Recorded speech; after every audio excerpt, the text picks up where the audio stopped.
সংবাদ সারাদিন নিবেদনে Falcon group of companies. Falcon মানে আত্মবিশ্বাস, ফ্যালকন মানে সুরক্ষা।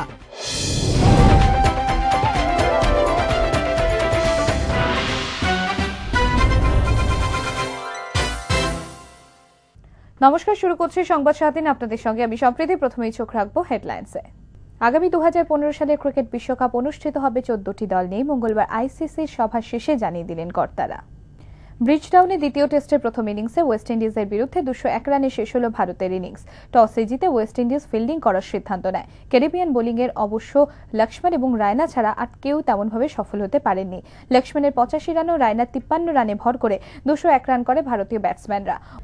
জমি বন্টন প্রক্রিয়ায় যে সুপ্রিম কোর্ট স্থগিতাদেশ দিয়েছে তাতে সাধারণ মানুষ খুশি এবং তা সরকারেরই জয় হয়েছে মহাকরণে, এমনটাই জানিয়েছেন মুখ্যমন্ত্রী মমতা বন্দ্যোপাধ্যায়। তিনি জানান, সুপ্রিম কোর্ট সিঙ্গুর নিয়ে যে আইন তৈরি করেছে তার উপর কোনো স্থগিতাদেশ দেয়নি, এমনকি জমির জরিপ যেমন চলছে তার উপরেও কোনো নিষেধাজ্ঞা দেওয়া হয়নি।